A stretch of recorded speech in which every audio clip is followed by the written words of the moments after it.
أعوذ بالله من الشيطان الرجيم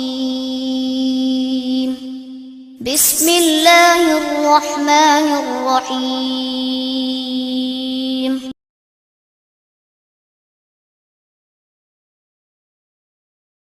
إن الحمد لله نحمده ونستعينه ونستغفره ونعوذ بالله من شرور أنفسنا ومن سيئات أعمالنا من يهده الله فلا مضل له ومن يضلل فلا هادي له وأشهد أن لا إله إلا الله وحده لا شريك له وأشهد أن محمدا عبده ورسوله يا أيها الذين آمنوا اتقوا الله حق تقاته ولا تموتن إلا وأنتم مسلمون يا أيها الناس اتقوا ربكم الذي خلقكم من نفس واحدة وخلق منها زوجها وبث منهما رجالا كثيرا ونساء واتقوا الله الذي تساءلون به والأرحام إن الله كان عليكم رقيبا يا أيها الذين آمنوا اتقوا الله وقولوا قولا سديدا يصلح لكم أعمالكم ويغفر لكم ذنوبكم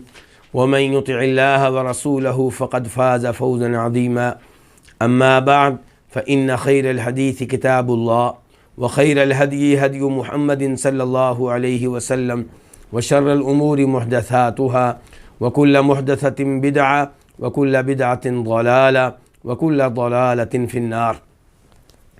قال تعالى إن الذين آمنوا والذين هاجروا وجاهدوا في سبيل الله أولئك يرجون رحمة الله والله غفور رحيم. سورہ بقرہ آیت نمبر 218. اللہ رب العزت اس آیت کریمہ میں ارشاد فرما رہے ہیں، بے شک وہ لوگ جو ایمان لائے اور وہ لوگ جنہوں نے ہجرت کی اور جہاد کیا اللہ کی راہ میں، یہی لوگ اللہ کی رحمت کی امید رکھتے ہیں اور اللہ تعالیٰ بہت بخشنے والا ہے، نہایت مہربان ہے۔ اب ہم آتے ہیں اس آیت کے الفاظ اور مفردات کی طرف۔ ان یہ توکید کے معنی کے لیے آتا ہے، اردو میں ہم اس کا معنی کر سکتے ہیں بے شک، یقیناً، بلا شبہ۔ الذین اسم موصول ہے، جمع کے لیے ہے، اس کا واحد ہوتا ہے الذی، تو ان الذین بے شک وہ لوگ، آمنو فعل ماضی ہے، جمع کے لیے ہے، وہ ایمان لائے، اس کا واحد ہوتا ہے آمنا، وہ ایمان لایا۔ والذین ہاجروا، اور وہ لوگ ہاجروا جنہوں نے ہجرت کی، ہاجروا فعل ماضی ہے، جمع کے لیے ہے، اس کا واحد کیا ہے؟ ہاجرہ، اس نے ہجرت کی، ہاجروا انہوں نے ہجرت کی، اور یہ لفظ جو ہے یہ ماخوذ ہے ہاجرہ سے۔ ہاجرہ کا لفظی معنی ہوتا ہے چھوڑنا، ہاجرہ اس نے چھوڑ دیا۔ جب ہاجرہ ہوا تو اس میں ایک حرف زائد آ گیا، ہاجرہ میں 3 حرف تھے، ہا جیم را، اور ہاجرہ میں 4 ہیں، ہا کے بعد الف آ گیا، تو جب ایک حرف زائد آیا تو معنی میں بھی اضافہ ہو گیا۔ تو ہاجرو کا معنی کیا ہو گیا پھر؟ کہ وہ لوگ جنہوں نے اچھی طرح چھوڑ دیا کس کو؟ اپنے وطن کو۔ تو اسلام میں ہجرت کس کو کہتے ہیں؟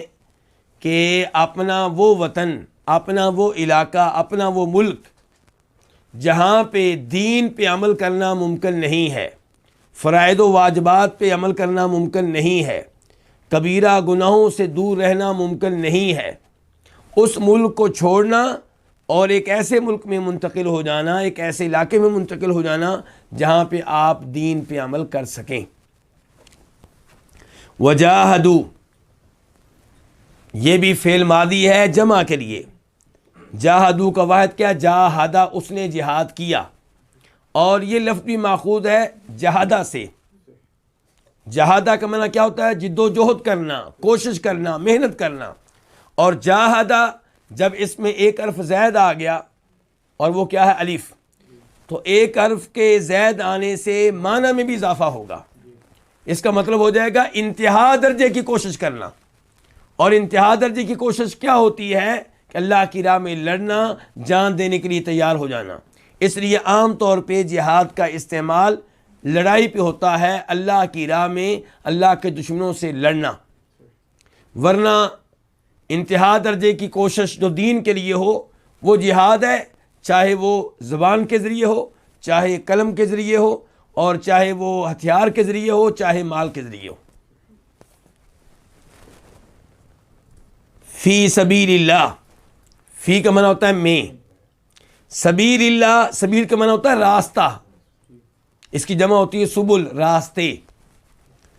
اولئک، یہ اس میں اشارہ ہے، اور یہ انّا کی خبر ہے، یہ اس میں اشارہ ہے، یہی لوگ، یرجونا فعل مضارع ہے جمع کے لیے، وہ امید رکھتے ہیں، اس کا واحد ہوتا ہے یرجو، وہ امید رکھتا ہے، رحمت اللہ، اللہ کی رحمت کی، واللہ غفور الرحیم، غفور فعول کے وزن پہ بہت بخشنے والا، رحیم فعیل کے وزن پہ نہایت مہربان، بہت زیادہ رحم کرنے والا۔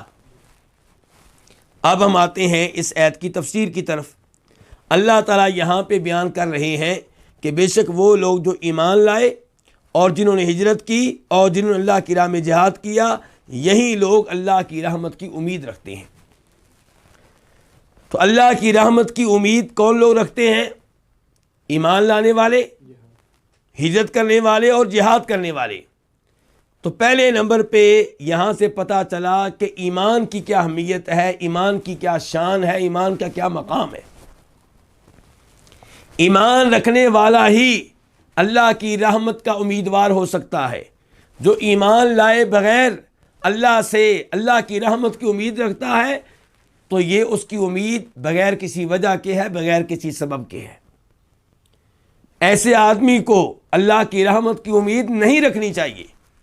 روز قیامت اللہ رحمت فرمائے گا تو ایمان والوں پہ فرمائے گا، کسی کافر پہ اللہ تعالیٰ رحمت نہیں فرمائے گا، بلکہ وہ لوگ جو ایمان کی دولت سے محروم تھے، انہوں نے دنیا میں جو بھی اچھے اعمال سر انجام دیے، دنیا میں ہو سکتا ہے انہیں ان اعمال کی وجہ سے کوئی بدلہ مل جائے، لیکن آخرت میں انہیں کچھ نہیں ملے گا۔ امام مسلم روایت کرتے ہیں ام المؤمنین عائشہ رضی اللہ تعالیٰ عنہا سے، انہوں نے سوال کیا نبی علیہ الصلوۃ والسلام سے، اے اللہ کے رسول، ابن جدعان زمانہ جاہلیت میں تھا، نیک کام سر انجام دیا کرتا تھا، مسکینوں کو کھانا کھلایا کرتا تھا، اپنے رشتہ داروں کا خیال رکھا کرتا تھا، صلہ رحمی کیا کرتا تھا، کیا اسے ان اعمال کا فائدہ ہوگا؟ فرمایا نبی علیہ الصلوۃ والسلام نے، لا، اسے ان اعمال کا کوئی فائدہ نہیں ہوگا۔ کیوں؟ اس لیے کہ اس نے ایک دن بھی یہ الفاظ نہیں کہے کہ اے میرے رب مجھے قیامت کے دن بخش دینا، معاف کر دینا۔ اس کا مطلب یہ ہے کہ آخرت پہ ایمان نہیں ہے، تو اس لیے اسے ان نیک اعمال کا کوئی فائدہ نہیں ہوگا۔ اس سے آپ اندازہ لگا سکتے ہیں کہ ایمان کی کیا اہمیت ہے۔ ایمان کی دولت جس کے پاس موجود ہے، وہ اگر نیک اعمال سر انجام دے گا اسے یقیناً فائدہ ہوگا۔ اور ایمان کس چیز پہ؟ ہر اس چیز پہ ایمان لانا ضروری ہے جو اللہ نے ذکر کی ہے، جو اللہ کے رسول علیہ الصلوۃ والسلام نے ذکر کی ہے۔ اللہ نے اپنا کلام نازل کیا قرآن کریم کی شکل میں۔ اگر کوئی آدمی قرآن کریم کی 114 صورتوں میں سے ایک صورت نہیں مانتا، وہ مومن نہیں ہے۔ جو قرآن کریم کی ان صورتوں میں سے ایک صورت کی ایک آیت نہیں مانتا، وہ مومن نہیں ہے۔ جو قرآن کریم کی آیات میں سے ایک آیت کا ایک جملہ نہیں مانتا، وہ مومن نہیں ہے۔ جو قرآن کریم کے مختلف جملوں میں سے کسی جملے کا ایک لفظ نہیں مانتا، وہ مومن نہیں ہے۔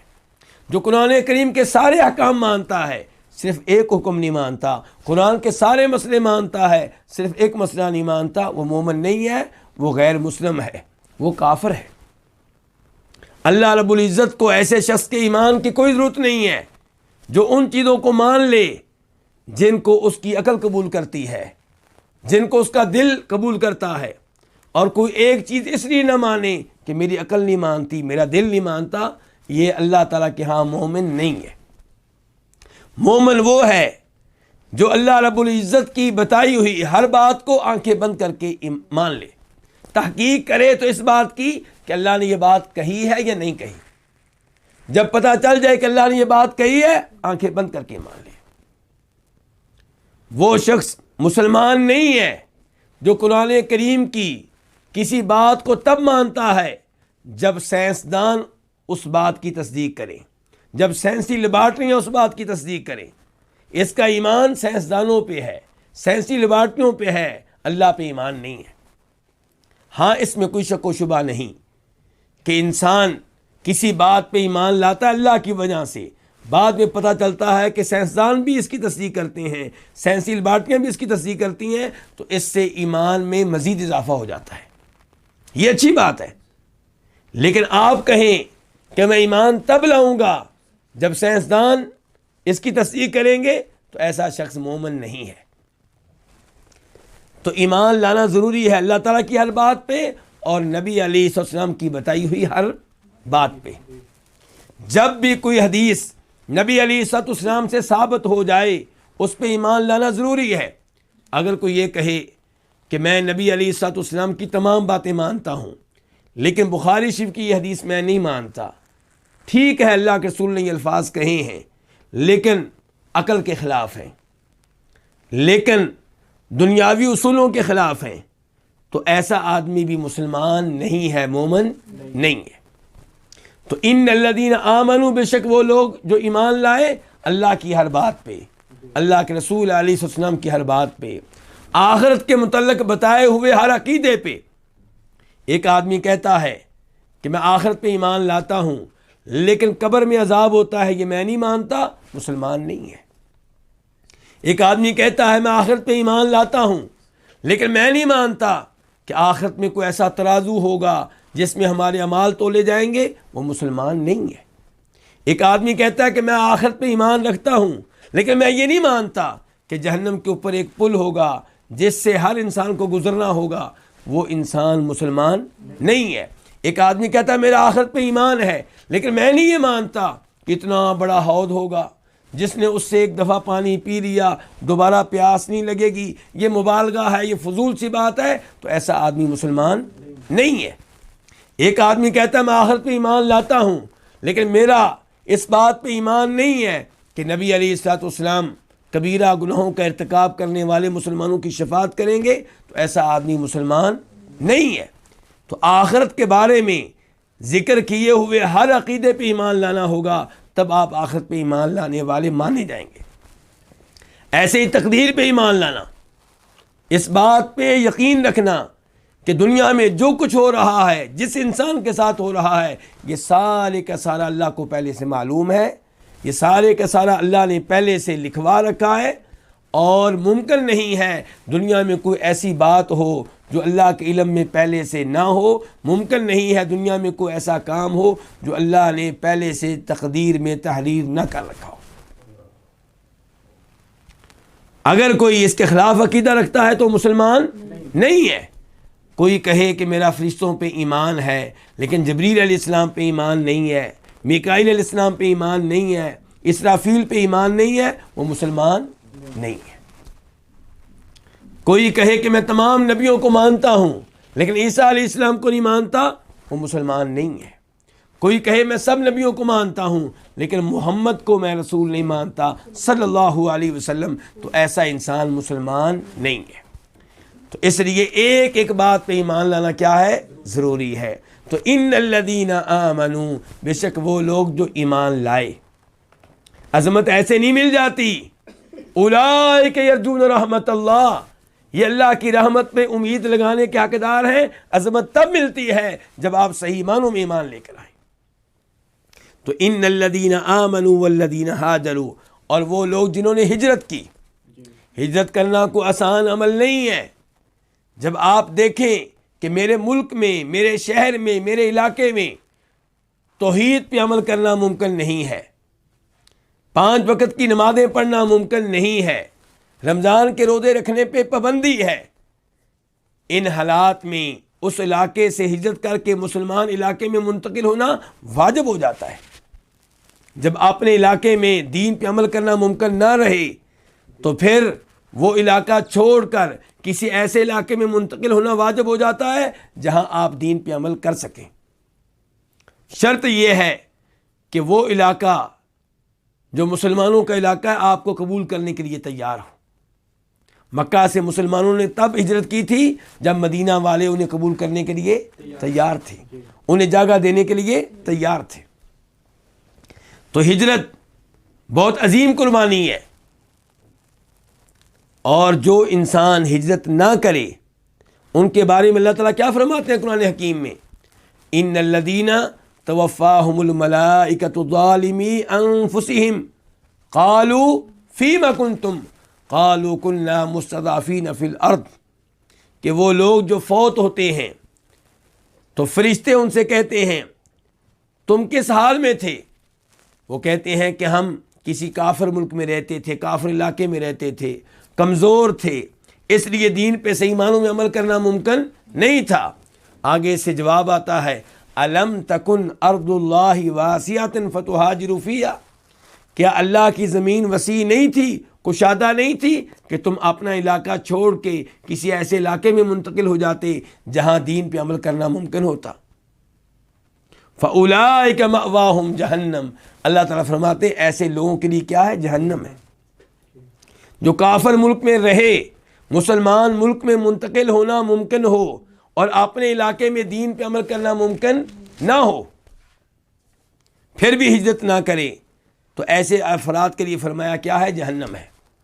لیکن اگر کوئی کافر ملک میں رہتا ہے اور وہاں دین پہ عمل کرنا ممکن ہے تو ایسا آدمی گنہگار نہیں ہے۔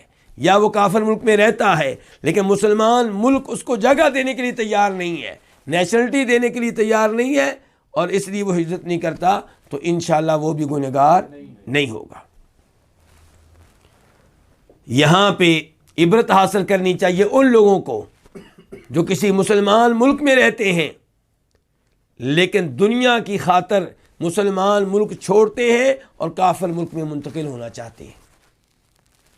اللہ تعالیٰ تو ان کی عظمت بیان کر رہے ہیں جو دین کی خاطر کس کو قربان کریں؟ اپنی زمین کو، اپنی پراپرٹی کو، اپنے مال کو، اپنے رشتہ داروں کو، اور مسلمان ملک میں منتقل ہو جائیں۔ کیا بچانے کے لیے؟ ایمان بچانے کے لیے، دین بچانے کے لیے، شریعت بچانے کے لیے۔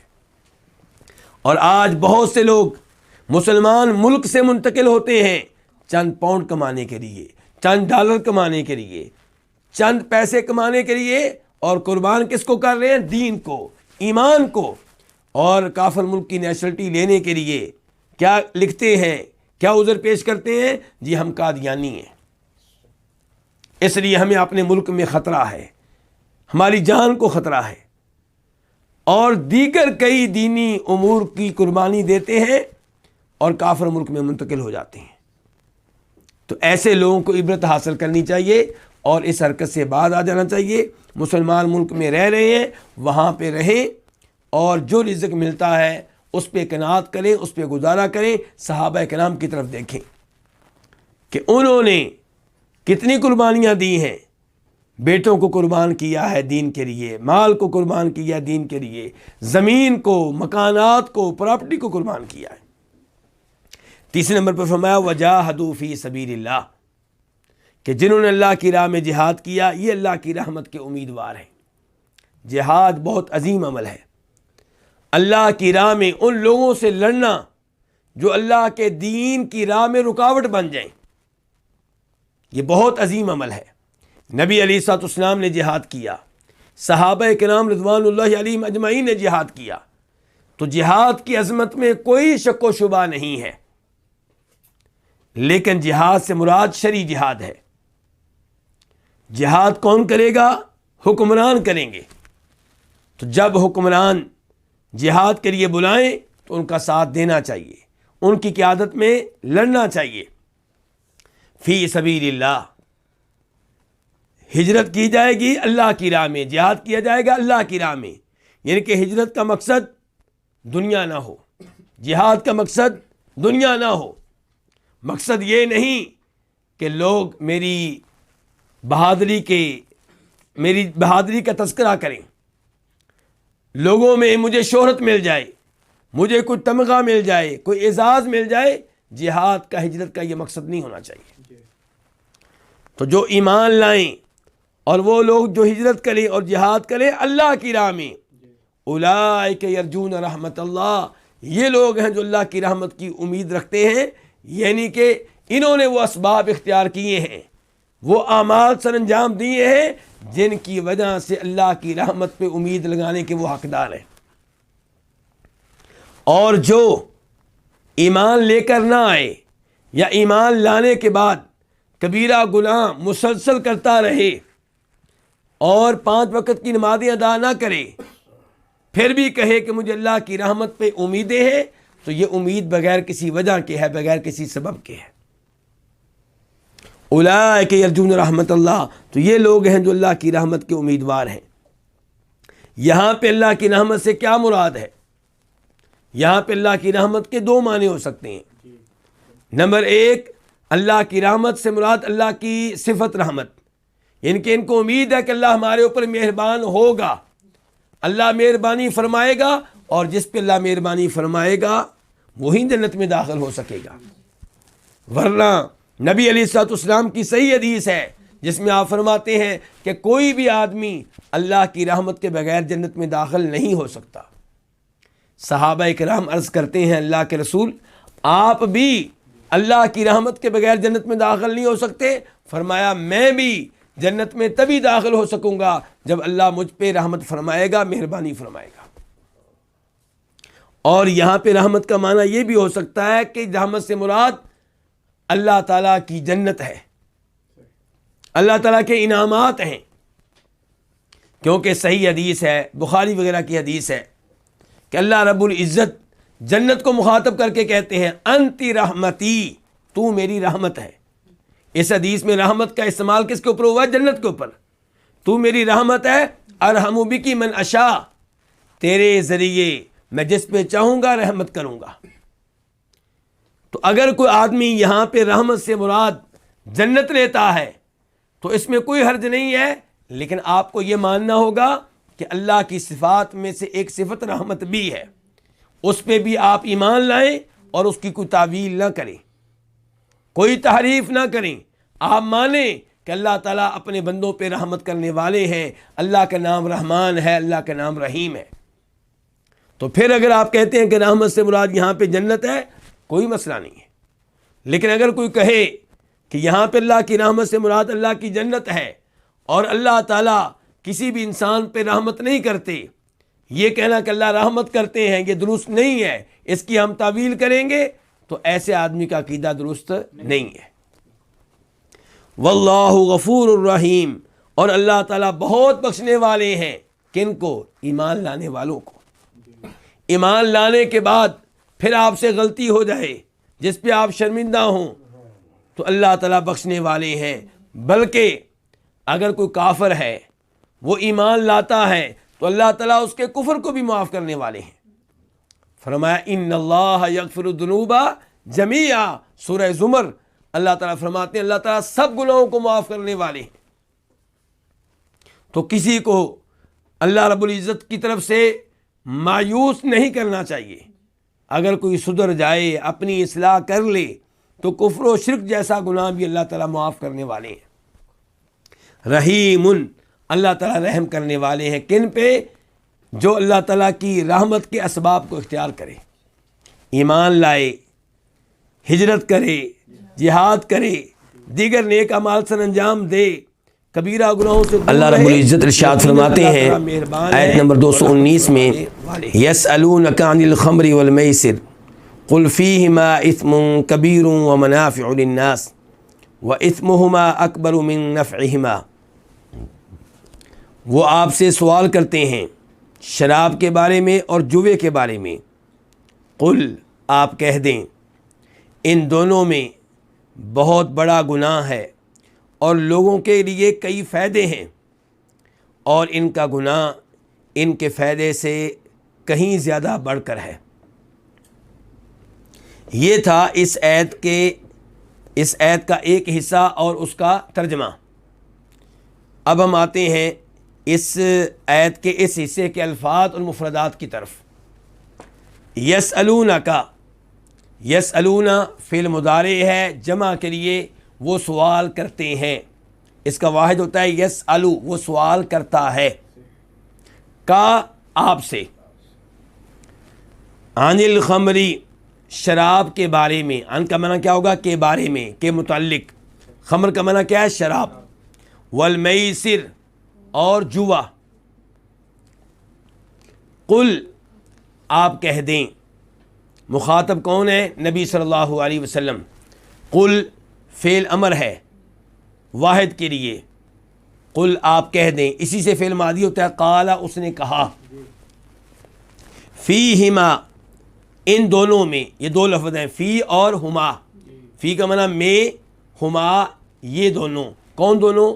شراب اور جوا، اثم کا معنی ہے گناہ، کبیر بڑا، کبیر صفت ہے اثم کی، تو اثم کبیر بہت بڑا گناہ، ومنافع اور فائدے، منافع جمع ہے کس کی؟ منفعت کی، للناسی لوگوں کے لیے، لام الگ ہے الناس الگ ہے، لام کا معنی کیا؟ کے لیے، کے واسطے، الناس لوگ، وَإِثْمُهُمَا اور ان دونوں کا گناہ، اکبر زیادہ بڑا ہے، یہ اسم تفضیل ہے، من نفعہما ان دونوں کے فائدے سے، ان دونوں کے نفع سے، ان دونوں کے فائدے سے کہیں بڑھ کر ہے ان کا گناہ۔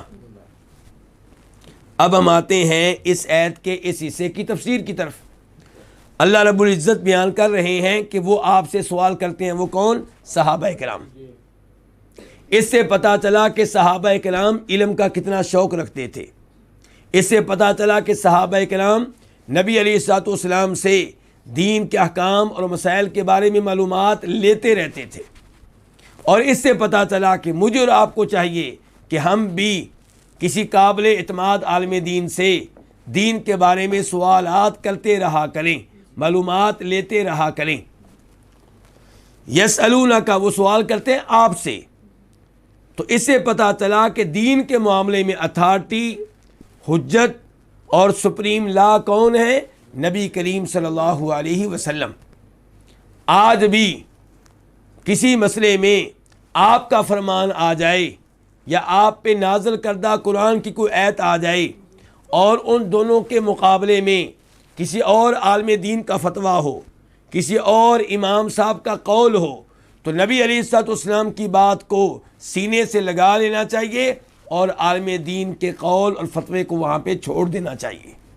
سب اماموں کا احترام کریں، ان کی عزت کریں، ان کے علم سے فائدہ اٹھائیں، ان کی کتب سے فائدہ اٹھائیں، لیکن جب نبی علیہ الصلوۃ والسلام کی کسی صحیح حدیث سے کسی بھی عالم دین کا فتویٰ ٹکرائے تو عالم دین کا فتویٰ چھوڑ دیں، لیکن اس کا احترام نہ چھوڑیں، کیونکہ کسی بھی عالم دین نے جان بوجھ کر نبی علیہ الصلوۃ والسلام کی مخالفت نہیں کی۔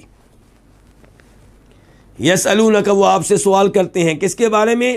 عن الخمری شراب کے بارے میں۔ شراب کے بارے میں عربی میں جو لفظ ہے وہ کیا ہے؟ خمر۔ خمر کا معنی و مفہوم کیا ہے، اس بارے میں علماء کرام میں کچھ اختلاف ہے۔ امام ابو حنیفہ رحمہ اللہ اور حنفی علماء کرام یہ رائے رکھتے ہیں کہ شراب سے مراد ہے انگور کا نچوڑ۔ انگور کا نچوڑ جب آپ اسے پکا لیں یا کوئی ایسی شکل دے دیں جس کی وجہ سے اس میں کیا پیدا ہو جائے؟ نشہ پیدا ہو جائے، تو اسے کیا کہیں گے؟ خمرن۔ کچھ علماء کرام کہتے ہیں کہ شراب صرف انگوروں سے نہیں بنتی بلکہ انگوروں کے ساتھ ساتھ کھجوروں سے بھی بنتی ہے، اور کچھ کہتے ہیں انگوروں سے، کھجوروں سے اور منقع سے بنتی ہے۔ منقع وہی انگور ہو گئے،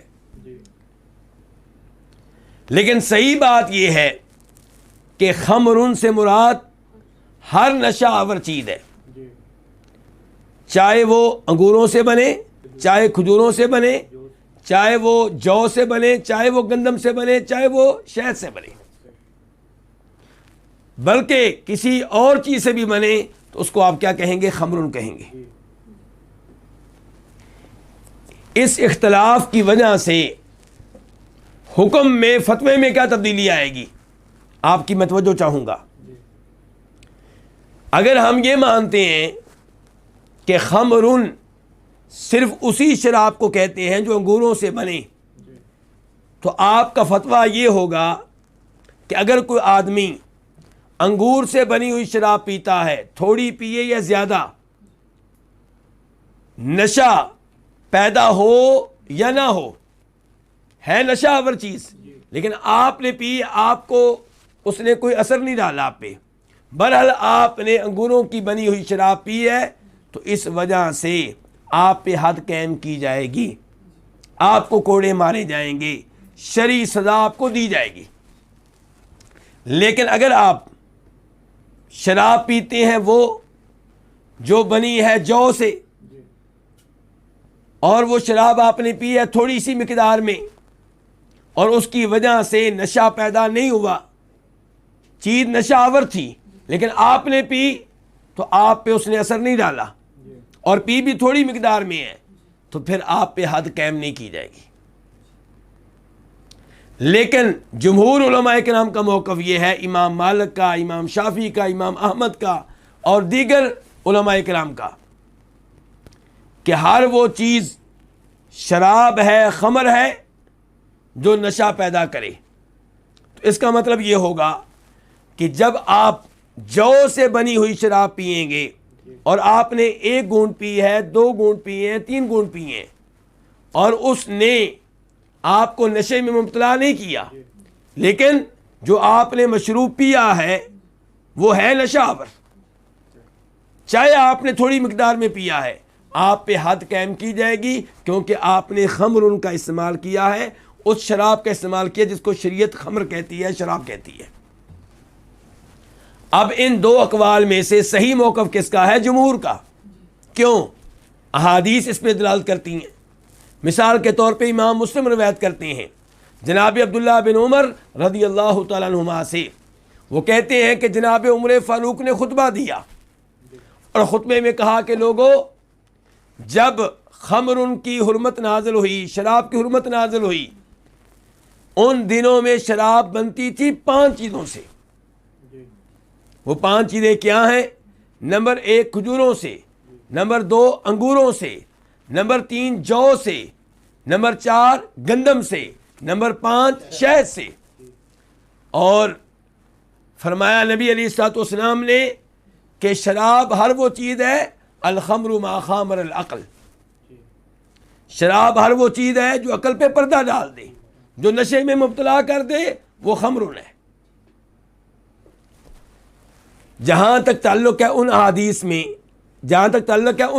کا جن احادیث میں شراب کا تذکرہ ہوا، تو صرف انگور کا تذکرہ آیا یا صرف انگوروں اور کھجوروں کا تذکرہ آیا، تو ان احادیث سے مراد یہ نہیں ہے کہ خمر صرف آپ اس شراب کو کہیں گے جو انگوروں سے بنے، یا صرف اس شراب کو کہیں گے جو انگوروں اور کھجوروں سے بنے، بلکہ وہاں پہ تذکرہ ان 2 چیزوں کا اس لیے ہوا کہ عام طور پہ شراب بنتی تھی کھجوروں سے اور انگوروں سے،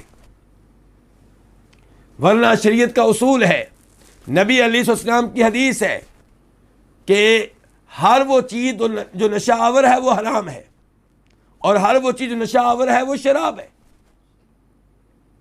اس لیے درست بات یہ ہے کہ خمرن ہر اس مشروب کو کہیں گے جو نشہ آور ہو، اور جو آپ پئیں تو وہ آپ کو نشے میں مبتلا کر دے۔ اب ہو سکتا ہے کسی دوسرے انسان کو نشے میں مبتلا نہ کرے۔ تو اللہ تعالیٰ فرماتے ہیں یسألونک، وہ آپ سے سوال کرتے ہیں شراب کے بارے میں، اور وہ آپ سے سوال کرتے ہیں کس کے بارے میں؟ جوے کے بارے میں۔ یہاں پہ ایک حدیث آپ کے سامنے رکھنا چاہوں گا، اس حدیث کو امام ابو داؤد رحمہ اللہ اپنی سنن میں لے کر آئے ہیں کہ جناب عمر فاروق نے کہا، اے اللہ، شراب کے بارے میں تو واضح حکم نازل فرما، بین لنا فی الخمر بیانا شافیہ۔ تو اللہ رب العزت نے یہ آیت نازل کی کہ یسألونک عن الخمر والمیسر، کہ یہ آپ سے سوال کرتے ہیں شراب کے بارے میں اور جوے کے بارے میں، آپ کہہ دیں ان دونوں میں بڑا گناہ ہے، اور ان دونوں میں لوگوں کے بہت سارے فائدے بھی ہیں۔ جناب عمر فاروق نے یہ آیت سنی اور پھر کہا، اللہم بین لنا فی الخمر بیانا شافیہ، اے اللہ ہمارے اوپر شراب کے بارے میں کوئی واضح حکم نازل فرما۔ تو پھر یہ آیت نازل ہوئی کہ یا ایھا الذین آمنوا لا تقربوا الصلاۃ وانتم سکارا، اے ایمان والو جب آپ نشے کی حالت میں ہوں، آپ نے شراب پی رکھی ہو تو نماز کے قریب نہ جائیں۔ تو اس سے پتہ چلا کہ نماز شراب اتنی خطرناک چیز ہے کہ یہ آپ نے پی ہو تو آپ نماز نہیں پڑھ سکتے۔ تو اس میں عقل مندوں کے لیے اشارہ تھا کہ یہ چیز چھوڑ دیں جو نماز میں رکاوٹ بن رہی ہے، اور اس میں میرے اور آپ کے لیے بھی سبق ہے کہ ایسی چیزوں کو ترک کر دینا چاہیے جو نماز میں کیا بنے؟ رکاوٹ بنے۔ نماز کی خاطر ان چیزوں کو قربان کر دیں جو نماز میں رکاوٹ بننے والی ہیں۔ جناب عمر فاروق نے یہ آیت سنی، پھر کہا یا اللہ شراب کے بارے میں کوئی واضح حکم نازل فرما۔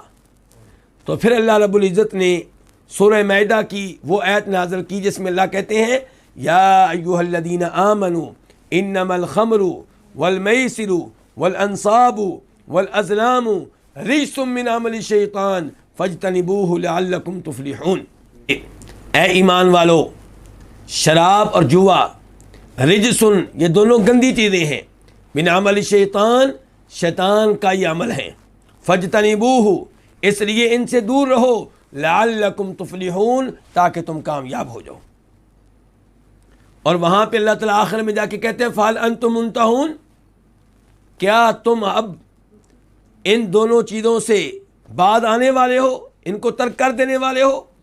عمر فاروق نے یہ ایسا سن کے کہا انتہینا انتہینا، اے اللہ ہم باز آ گئے، اب ہم ان دونوں چیزوں کے قریب نہیں جائیں گے۔ تو جناب عمر فاروق اب مطمئن ہوئے ہیں۔ جناب عمر فاروق چاہتے تھے کہ ان کی حرمت کا اعلان جلدی سے ہو جائے، لیکن اس حدیث سے پتہ چلا، اس تفصیل سے پتہ چلا کہ شریعت میں کیا رہی ہے تدریج۔ اگر فوری طور پہ جب نئے نئے لوگ مسلمان ہوئے تھے یہ کہہ دیا جاتا کہ شراب حرام ہے تو کئی لوگوں کے لیے اسلام اور دین مسئلہ بن جاتا، ہو سکتا ہے کئی لوگ مرتد ہو جاتے، کیونکہ شراب ان کی گٹی میں پڑی ہوئی تھی۔ لیکن پہلے ان سے کہا گیا کہ شراب اچھی چیز نہیں ہے، پھر کہا گیا شراب پی کر آپ نماز نہیں پڑھ سکتے، اور آخر میں کہہ دیا گیا کہ اب شراب حرام ہے۔ تو اللہ تعالیٰ فرماتے ہیں کہ یہ لوگ آپ سے سوال کرتے ہیں شراب کے بارے میں اور جوے کے بارے میں۔ المیسر، یہ لفظ کس سے ہے؟ یسرن سے۔ یسرن آسانی کو کہتے ہیں، چونکہ جوے میں مال بڑی آسانی سے حاصل ہوتا ہے اور بڑی آسانی سے نکل جاتا ہے۔ تو اللہ تعالیٰ نے جوے کو بھی حرام قرار دیا ہے۔ اور جوا کس کو کہتے ہیں؟ یہ آپ کے جو انعامی بانڈز ہیں یہ جوا ہیں۔ بیمہ، انشورنس، گاڑی کی ہو یا شاپ کی ہو یا مکان کی ہو یا لائف کی ہو، زندگی کی ہو، یہ سارے جو ہیں حرام کام ہیں، کیونکہ سب کے سب جوے پہ مشتمل ہیں۔ تو جوا کسی بھی شکل میں ہو اس سے دور رہنا چاہیے۔ یہ بھی جوا ہے کہ آپ کسی کے ساتھ شرط لگائیں، شرط لگاتے ہوئے مثال کے طور پہ آپ یہ کہیں کہ اگر یہ ملک اس میچ میں جیت گیا تو میں آپ کو 1 کروڑ روپیہ دوں گا، اور اگر یہ ملک ہار گیا تو آپ مجھے 1 کروڑ روپیہ دیں گے۔ یہ کیا ہے؟ یہ جوا ہے۔ تو جوا کسی بھی شکل میں ہو وہ کیا ہے؟ حرام ہے۔ اللہ تعالیٰ فرماتے ہیں قُلْ فِيهِمَا إِثْمٌ كَبِيرٌ وَمَنَافِعُ لِلنَّاسِ، آپ کہہ دیں ان میں بہت بڑا گناہ ہے اور لوگوں کے لیے کئی فائدے ہیں۔ گناہ کیا ہے؟ اس کی وضاحت علامہ محمد امین شنقیطی کہتے ہیں کہ اللہ تعالیٰ نے دوسری آیت میں کی ہے، جب اللہ نے سورہ مائدہ میں یہ کہا انما یرید الشیطان ان یوقع بینکم العداوۃ والبغضاء فی الخمر والمیسر ویصدکم عن ذکر اللہ وعن الصلاۃ، اللہ نے وہاں پہ گناہ بیان کیا ہے کہ ان دونوں میں یہ مسئلہ ہے کہ یہ لوگوں کے درمیان بغض پیدا کرتے ہیں، لوگوں کے درمیان عداوت پیدا کرتے ہیں، شراب پینے سے دشمنیاں بڑھتی ہیں، شراب میں آپ ایسی حرکتیں کرتے ہیں جس کی وجہ سے دشمنی پیدا ہو جاتی ہے، لوگوں کے دلوں میں بغض پیدا ہوتا ہے۔ اور پھر اللہ نے بتایا کہ یہ دونوں چیزیں آپ کو اللہ کے ذکر سے روکتی ہیں اور نماز سے روکتی ہیں۔ تو اس سے بڑا گناہ کیا ہوگا کہ جوا اور شراب یہ دونوں چیزیں آپ کو نماز سے روکیں، اللہ کے ذکر سے روکیں، تلاوت سے روکیں، سبحان اللہ کہنے سے روکیں، اللہ اکبر کہنے سے روکیں، اور پھر ان کی وجہ سے لوگوں کے ساتھ آپ کی دشمنی پیدا ہو، بغض پیدا ہو۔ تو حقوق العباد کے لحاظ سے بھی مسئلہ، حقوق اللہ کے لحاظ سے بھی مسئلہ۔ تو فرمایا فیہما اثم کبیر، ان میں بڑا گناہ ہے۔ اس سے پتہ چلا کہ شراب پینا چھوٹا گناہ نہیں ہے بلکہ بڑا گناہ ہے، جوا کھیلنا چھوٹا گناہ نہیں بلکہ بڑا گناہ ہے۔ اور اس سے یہ بھی پتہ چلا کہ اسلام نے گناہوں کو دو قسموں میں تقسیم کیا ہے، کچھ گناہ صغیرہ ہوتے ہیں، کچھ گناہ کبیرہ ہوتے ہیں۔ وَمَنَافِعُ لِلنَّاسِ، اور اس میں لوگوں کے لیے کئی فائدے بھی ہیں۔ یہاں پہ غور کیجئے گا، گناہ کی باری آئی تو اللہ نے کہا اثمن، یہ گناہ ہے، واحد کا لفظ بولا، جمع کا لفظ نہیں بولا۔ اثمن کی جمع کیا؟ آثام۔ اللہ نے یہ نہیں کہا کہ ان میں کئی گناہ ہیں، کیا کہا؟ اثمن، گناہ ہے، لیکن کون سا گناہ ہے؟ کبیرن، بڑا۔ فائدے کی باری آئی تو اللہ نے یہ نہیں کہا کہ اس میں ایک فائدہ ہے، کہا منافع، بہت سارے فائدے ہیں، کئی فائدے ہیں۔ تو اس میں میرے اور آپ کے لیے سبق یہ ہے کہ جب کوئی چیز گناہ ہو، خصوصاً کبیرہ گناہ ہو، پھر اس میں جتنے بھی فائدے ہوں چھوڑ دیں۔ لوگ کہتے ہیں جی بینکوں کے ذریعے جو سود ملتا ہے اس میں غریبوں کا فائدہ ہے، 10,000 روپیہ رکھتے ہیں تو ہر مہینے 1,000 روپیہ مل جاتا ہے، 1,00,000 روپیہ رکھتے ہیں تو ہر مہینے 10,000 روپیہ مل جاتا ہے۔ قرآن کا جواب یہ ہے دنیاوی فائدے جتنے بھی ہوں، اگر کسی چیز میں گناہ ہے اور وہ بھی کبیرہ گناہ، تو ان تمام چیزوں سے دور رہنا چاہیے۔ سود میں جتنے بھی فائدے آپ ہمیں گنوائیں، جوئے میں آپ جتنے بھی فائدے بتائیں، بدکاری کے آپ جتنے بھی فائدے بتائیں، شراب کے آپ جتنے بھی فائدے بتائیں، ان فائدوں کی کوئی حیثیت نہیں ہے جب کہ اللہ نے بتا دیا کہ ان میں سے ہر ایک کبیرہ گناہ ہے۔ تو فکر کس کی کرنی ہے؟ آخرت کی، دنیاوی فائدوں کی طرف نہیں دیکھا جائے گا۔ ہر چیز میں انسان کو چاہیے یہی اصول بنا لے۔ جب آپ کو کسی بات کی سمجھ نہ آئے، مثال کے طور پہ آپ کو سمجھ نہیں آ رہی کہ آپ اپنے بیٹے کو دینی تعلیم دلوائیں یا دنیاوی تعلیم دلوائیں، تو آپ دیکھ لیں آخرت کے لحاظ سے فائدہ کہاں پہ ہے۔ اور آپ کو سمجھ نہیں آ رہی کون سے اسکول میں بچے کو بھیجیں، تو آپ دیکھ لیں کون سا بچہ ہے، کون سا اسکول ہے جو آپ کے بچے کو کبیرہ گناہ پہ لگا دے گا۔ کس اسکول کا ماحول ایسا ہے جس ماحول کے نتیجے میں بچہ کل کو بڑی آسانی سے کبیرہ گناہوں کا ارتکاب کرے گا۔ مثال کے طور پہ تعلیم ایسی ہے جس تعلیم کے نتیجے میں بچہ بڑی آسانی سے سود کو قبول کرے گا، جوے کو قبول کرے گا، بدکاری کو قبول کرے گا، لڑکیوں کے ساتھ دوستی لگانے کو وہ جرم نہیں سمجھے گا۔ تو ایسے ماحول میں آپ اپنے بچے کو کیوں بھیجیں؟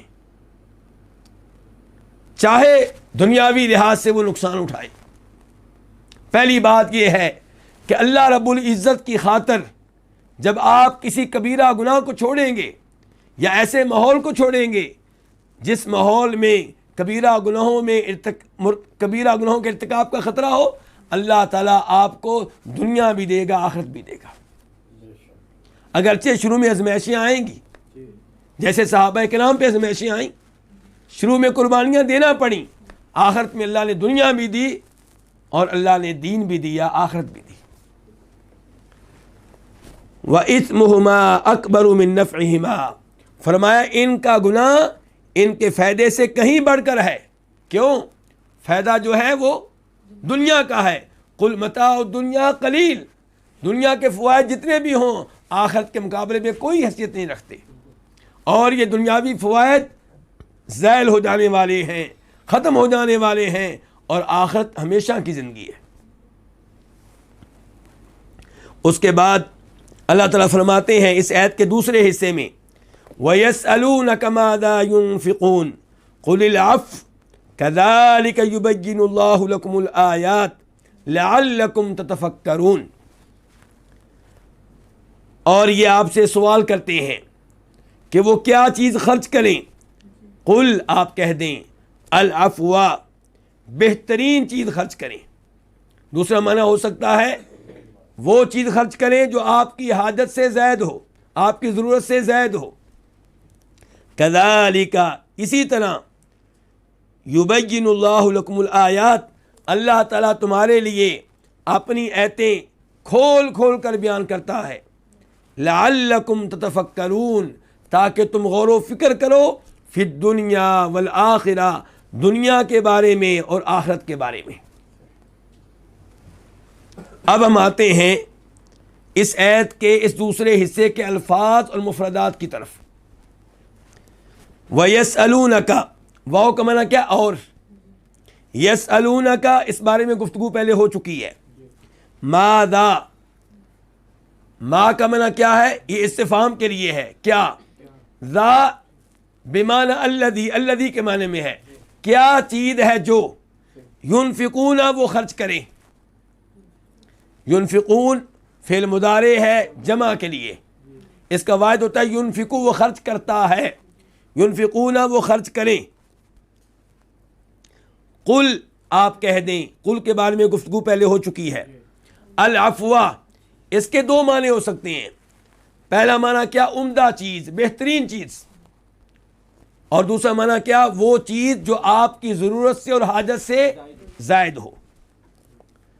کذالک، اسی طرح، کاف یہ اسم ہے مثل کے معنی میں، طرح، ذالک اشارہ ہے، تو معنی کیا ہو جائے گا؟ کذالک، اسی طرح، اس کی طرح۔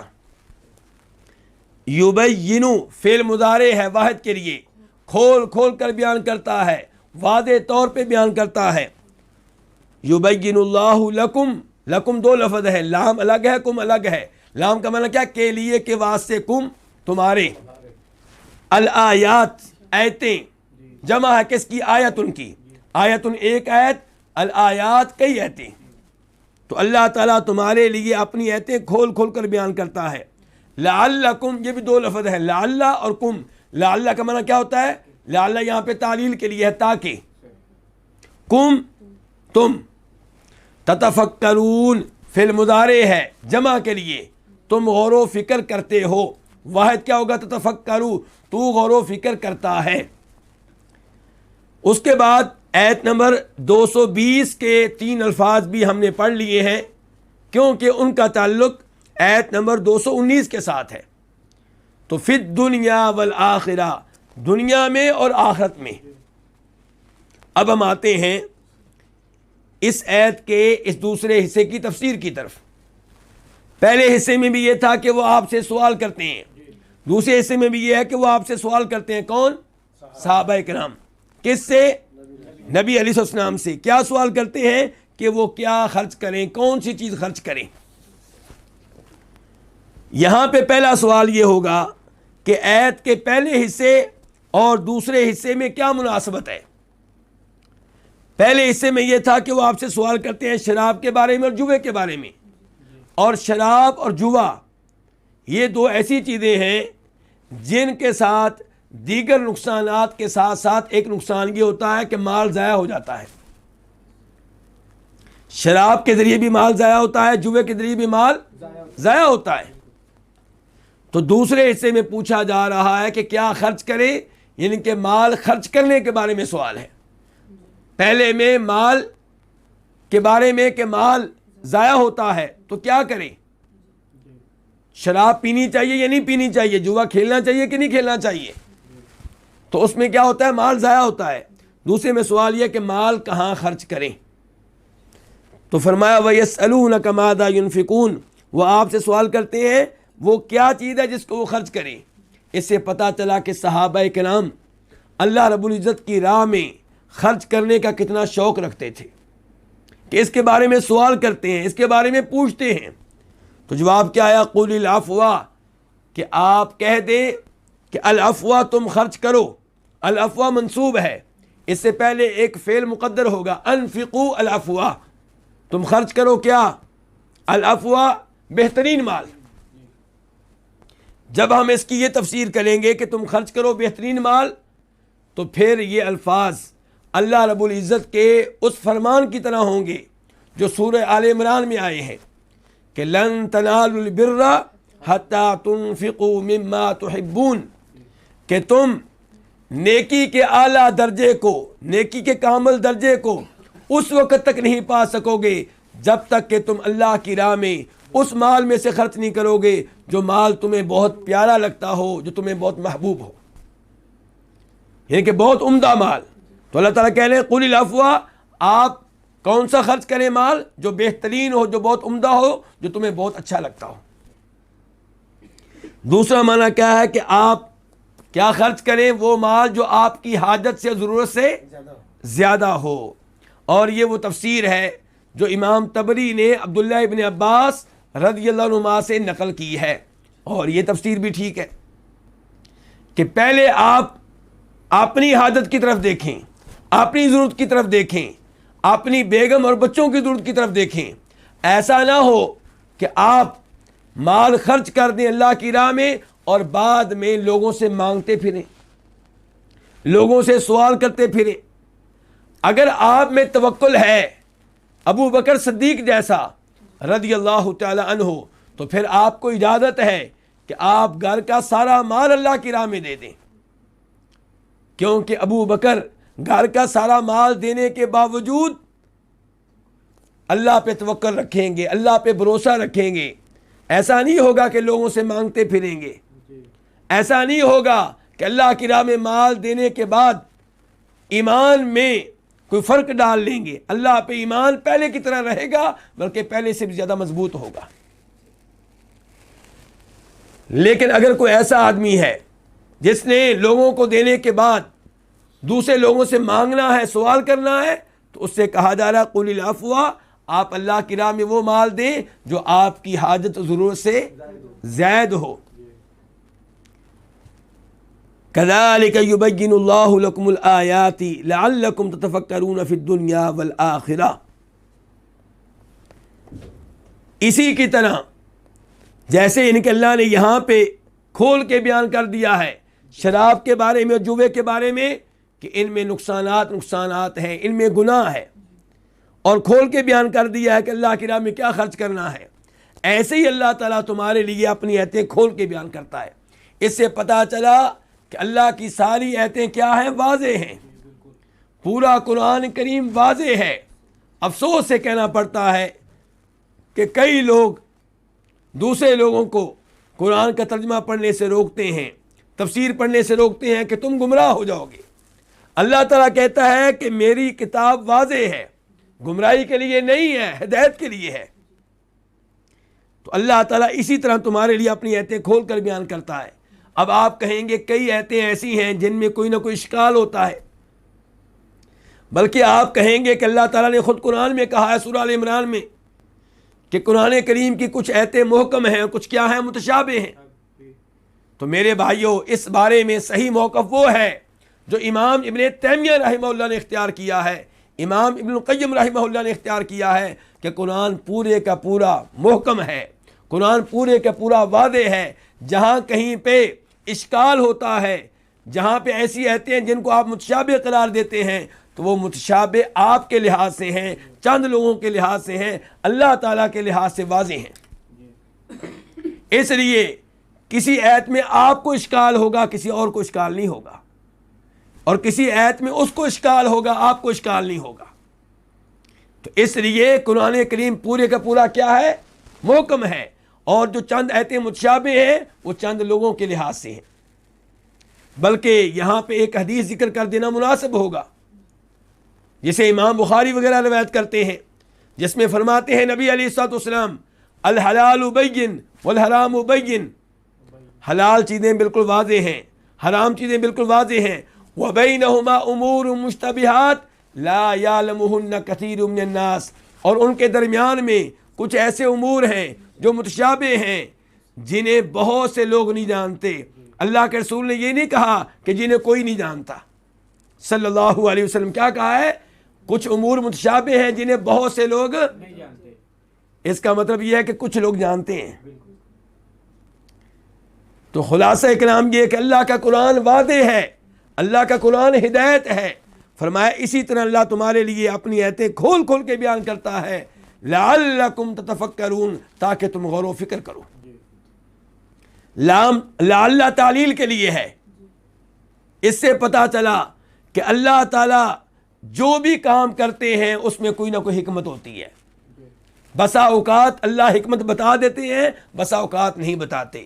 بسا اوقات ہمیں حکمت معلوم ہو جاتی ہے، بسا اوقات حکمت معلوم نہیں ہوتی. لیکن اس بات پہ بطور مسلمان یقین رکھیں، اللہ کا کوئی بھی کام حکمت سے خالی نہیں ہے. لیکن یہاں پہ یہ بھی وارننگ دینا چاہوں گا، کوئی بھی یہ نہ کہے کہ میں اللہ کا یہ حکم تب مانوں گا جب مجھے اس کی حکمت سمجھ میں آ جائے. نہیں، آنکھیں بند کر کے اللہ کے ہر حکم پہ ایمان لائیں. البتہ حکمت معلوم ہو جائے اچھی بات ہے، نہ معلوم ہو تو کوئی مسئلہ نہیں ہے. اللہ تمہارے لیے آیتیں کھول کھول کے بیان کرتا ہے تاکہ تم غور و فکر کرو. غور و فکر کرو کس میں؟ دنیا میں اور آخرت میں، یعنی کہ دنیا کے امور میں اور آخرت کے امور میں غور و فکر کرو. امام قتادہ یہاں پہ کہتے ہیں تاکہ تمہیں پتہ چلے کہ آخرت دنیا سے افضل ہے. جب پتہ چل جائے گا غور و فکر کرتے ہوئے کہ آخرت دنیا سے افضل ہے، تو پھر آپ کسی چیز کے دنیاوی فائدے کی طرف نہیں دیکھیں گے. پھر آپ یہ نہیں دیکھیں گے کہ شراب میں کچھ نہ کچھ فائدہ ہے جی، جوے میں کچھ نہ کچھ فائدہ ہے جی، مال جو ہے بچا کر رکھیں تو اس میں فائدہ ہے. پھر آپ آخرت کو ترجیح دیں گے اور آپ شراب کو چھوڑ دیں گے، جوے کو چھوڑ دیں گے اور عمدہ مال اللہ کی راہ میں خرچ کرنے کی کوشش کریں گے. اس کے بعد اللہ رب العزت ارشاد فرماتے ہیں آیت نمبر 220 میں، وَيَسْأَلُونَكَ عَنِ الْيَتَامَى قُلْ إِصْلَاحٌ لَهُمْ خَيْرٌ وَإِن تُخَالِطُوهُمْ فَإِخْوَانُكُمْ وَاللَّهُ يَعْلَمُ الْمُفْسِدَ مِنَ الْمُصْلِحِ وَلَوْ شَاءَ اللَّهُ لَأَعْنَتَكُمْ إِنَّ اللَّهَ عَزِيزٌ حَكِيمٌ. اور وہ آپ سے سوال کرتے ہیں یتیموں کے بارے میں، آپ کہہ دیں ان کی خیر خواہی کرنا بہت اچھی بات ہے، اور اگر تم انہیں اپنے ساتھ ملا لو تو وہ تمہارے بھائی ہیں، اور اللہ تعالیٰ جانتا ہے فساد کرنے والوں کو اصلاح کرنے والوں سے، اور اگر اللہ تعالیٰ چاہتا تو یقیناً تم کو مشقت میں ڈال دیتا. بے شک اللہ تعالیٰ ہر چیز پہ غالب ہے، بہت حکمت والا ہے. اب ہم آتے ہیں اس آیت کے الفاظ اور مفردات کی طرف. وَيَسْأَلُونَكَ، اور وہ آپ سے سوال کرتے ہیں، اس بارے میں پہلے گفتگو ہو چکی ہے. عَنِ الْيَتَامَى، یتامہ یتیم ان کی جمع ہے.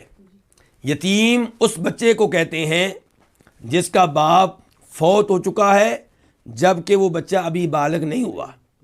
اگر کوئی بالغ ہو اور اس کا باپ فوت ہو جائے تو اس کو یتیم نہیں کہیں گے. قل، آپ کہہ دیں، اس بارے میں گفتگو پہلے ہو چکی ہے. اصلاح، خیر خواہی کرنا، کسی کا کام سنوارنا، کسی کا کام ٹھیک کر دینا، یہ مصدر ہے. اصلاح لہم، ان کی، لہم یہ بھی دو لفظ ہیں، لام کے لیے کے واسطے اور ہم کا مطلب ہے ان کا، ان کے. تو یہاں پہ ہم سے مراد کون ہے؟ یتیم، یعنی کہ خیر خواہی کر دینا لہم ان کی، ان کے لیے. کن کے لیے؟ یتیموں کے لیے. خیرن، بہت اچھی بات ہے، بہت عمدہ بات ہے. وَإِن تُخَالِطُوهُمْ، واو کا معنی اور، ان شرطیہ ہے، اس کا معنی کیا؟ اگر. تُخَالِطُوهُمْ، تم انہیں ملا لو.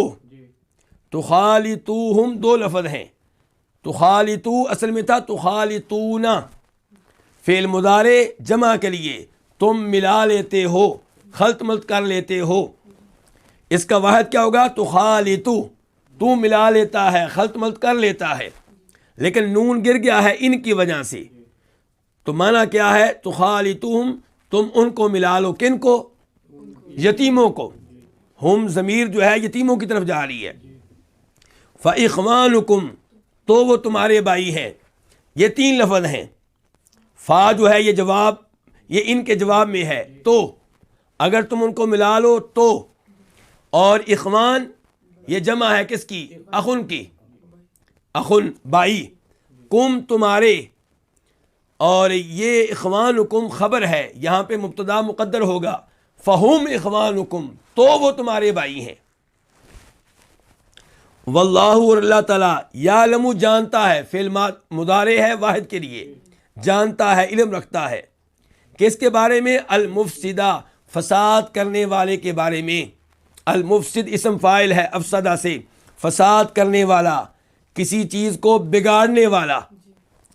من المصلحی یہ من ہے، نون کے اوپر جو زبر آئی ہے، فتح آیا ہے، وہ ملانے کے لیے، اصل میں تھا من.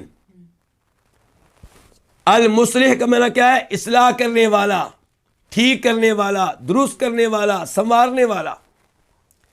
من جو ہے اس کے بارے میں کہتے ہیں کہ من یہ وہ ہے جو 2 ایسی چیزوں کے بیچ میں آتا ہے جو ایک دوسرے کی ضد میں ہوں. فساد کرنے والا، اس کی ضد کیا ہے؟ اصلاح کرنے والا.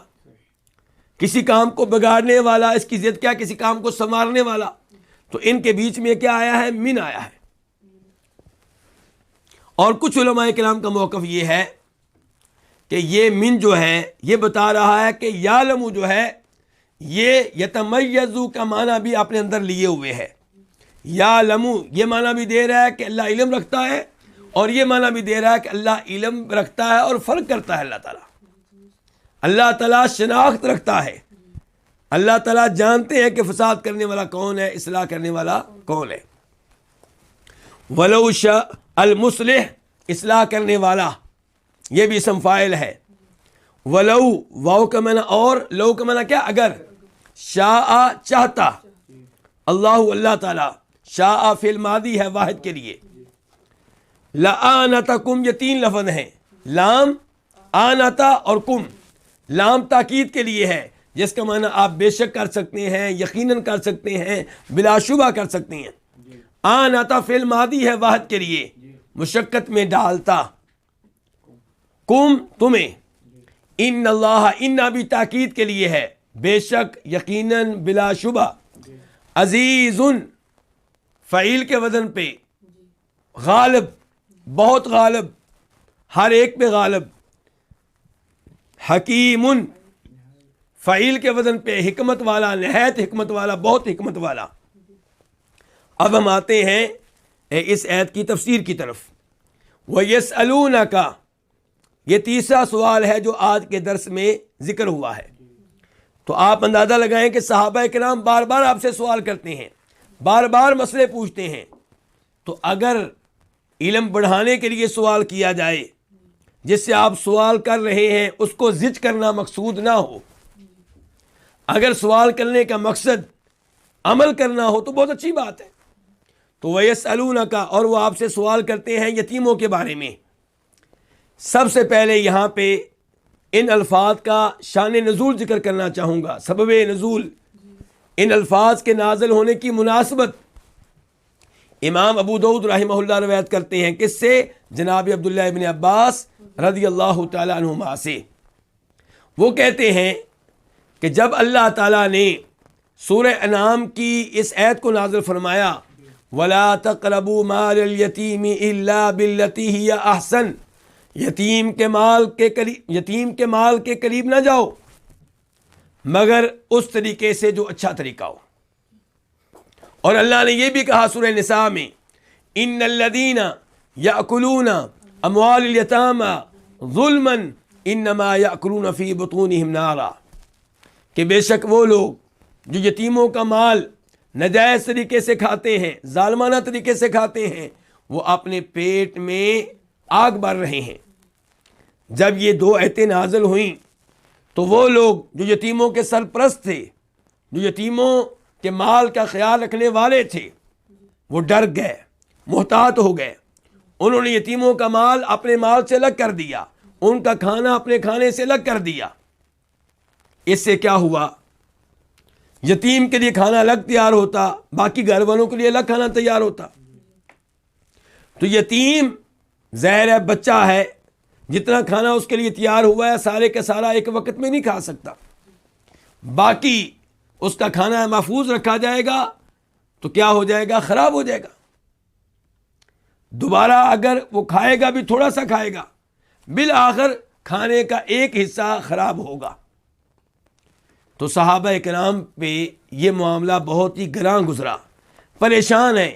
ایک طرف قرآن کی آیتیں ہیں کہ یتیم کے مال کے قریب نہ جائیں، یتیم کا مال ناجائز طور پہ کھائیں گے تو آپ اپنے پیٹ میں جہنم کی آگ بھریں گے، اور ایک طرف یہ ہے کہ یتیم کا مال خراب ہو رہا ہے۔ دوبارہ انہوں نے رابطہ کیا نبی علیہ الصلوۃ والسلام سے، تو اللہ رب العزت نے یہ آیت نازل کی وَيَسْأَلُونَكَ عَنِ الْيَتَامَى قُلْ إِصْلَاحٌ لَهُمْ خَيْرٌ، کہ یہ آپ سے یتیموں کے بارے میں سوال کرتے ہیں، آپ ان سے کہہ دیں کہ اصلاح لہم، ان کے لیے خیر خواہی کرنا، ان کی خیر خواہی کرنا، کن کی؟ یتیموں کی۔ یتیموں کی خیر خواہی کرنا مال کے لحاظ سے، تربیت کرنے کے لحاظ سے، ان کا اخلاق درست کرنے کے لحاظ سے، ہر لحاظ سے ان کی خیر خواہی کرنا، ان کے کاموں کو سنوارنا، ان کے کاموں کو ٹھیک کرنا، خیر، بہت اچھی بات ہے، یہ بہت عمدہ بات ہے۔ خیر اس میں تفضیل ہے، اس میں تفضیل کا تقاضا یہ ہے کہ یہ بھی بتایا جائے کہ کس سے عمدہ ہے۔ جیسے آپ کہتے ہیں اللہ اکبر، اللہ بڑا ہے، اکبر اس میں تفضیل ہے، کس سے بڑا ہے؟ یہ مذکور نہیں ہے۔ کیوں مذکور نہیں ہے؟ تاکہ پتہ چلے کہ اللہ ہر چیز سے بڑا ہے۔ تو یہاں پہ بھی کہا گیا کہ ان کی خیر خواہی کرنا خیر، بہتر ہے۔ کس سے بہتر ہے؟ ہر ایک سے بہتر ہے، ہر چیز سے بہتر ہے۔ یعنی کہ آپ یتیموں کی خیر خواہی کریں تو یہ اس سے بہتر ہے کہ آپ ان کی خیر خواہی نہ کریں۔ وَإِن تُخَالِطُوهُمْ فَإِخْوَانُكُمْ، اور اگر تم انہیں اپنے ساتھ ملا لو تو وہ تمہارے بھائی ہیں۔ ان الفاظ سے پتہ چلا کہ یتیم کا کھانا اپنے کھانے کے ساتھ تیار کرنا اس میں کوئی حرج نہیں ہے، ان کا مال اپنے مال کے ساتھ ملا لیں، اس میں کوئی مسئلہ نہیں ہے۔ لیکن فَإِخْوَانُكُمْ، اللہ نے کہا اگر تم ان کا مال اپنے ساتھ ملا لو، انہیں اپنے ساتھ ملا لو تو تمہارے بھائی ہیں، یعنی کہ ان کے ساتھ معاملہ بھائیوں والا کرنا ہے، دشمنوں والا نہیں کرنا۔ ان کے مال کا دشمن نہ بن جانا، ان کے مال کے ساتھ وہ سلوک کرنا جو آپ اپنے بھائی کے مال کے ساتھ کرتے ہیں اور جو اپنے بھائی کے ساتھ کرنا چاہیے۔ اپنے ساتھ ملا لیں، لیکن مقصد یہ نہ ہو کہ ان کے مال پہ قابض ہو جائیں، مقصد یہ ہو کہ آپ ان کے مال کی خیر خواہی کریں گے۔ مقصد آپ کا یہ ہو کہ اگر اس کا کھانا ہمارے کھانے کے ساتھ تیار ہوگا تو کھانے پہ کل خرچہ آئے گا 1000 روپیہ، اس میں سے 50 روپیہ اس کے اوپر ڈال دیں گے، 60 روپیہ اس کے اوپر ڈال دیں گے، باقی ہمارے گھر والوں کا خرچہ ہوگا، کیونکہ ہم گھر کے 9 افراد ہیں اور یہ ایک ہے۔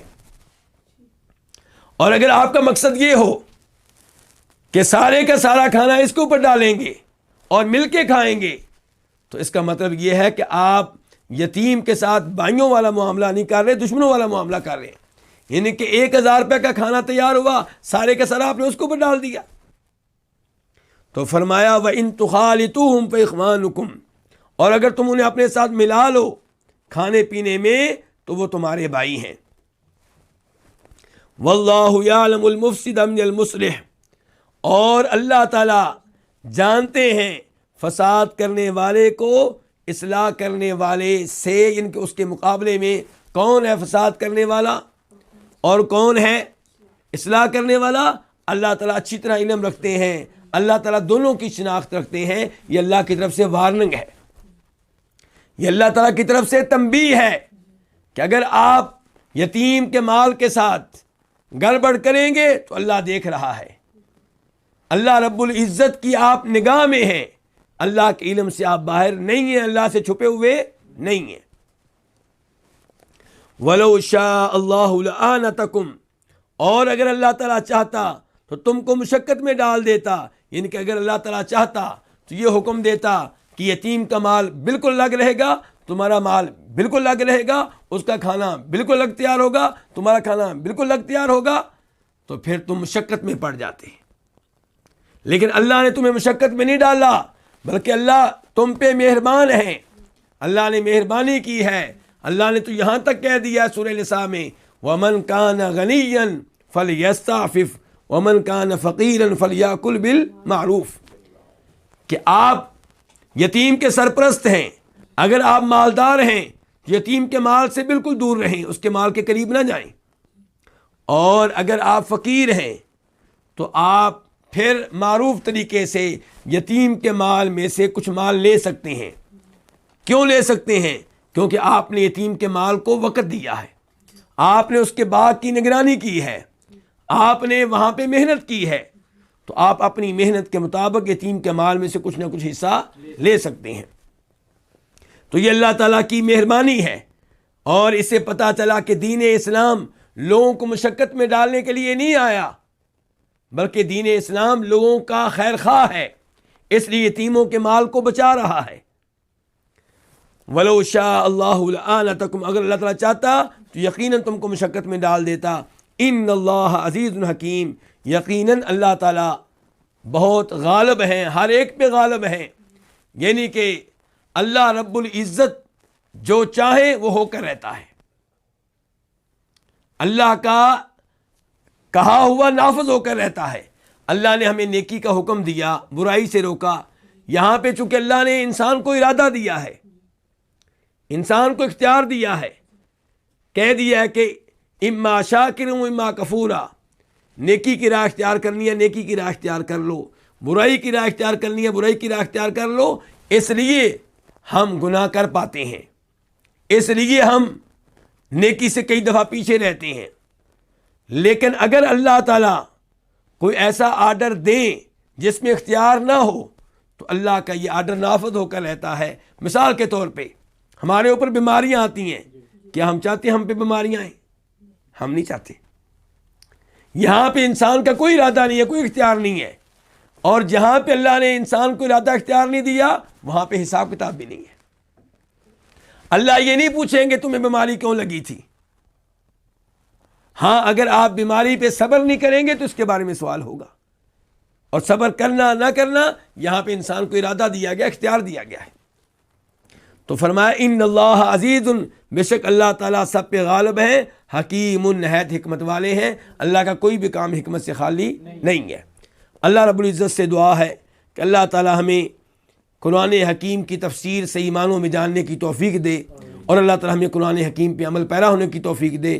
وآخر دعوانا الحمد للہ رب العالمین.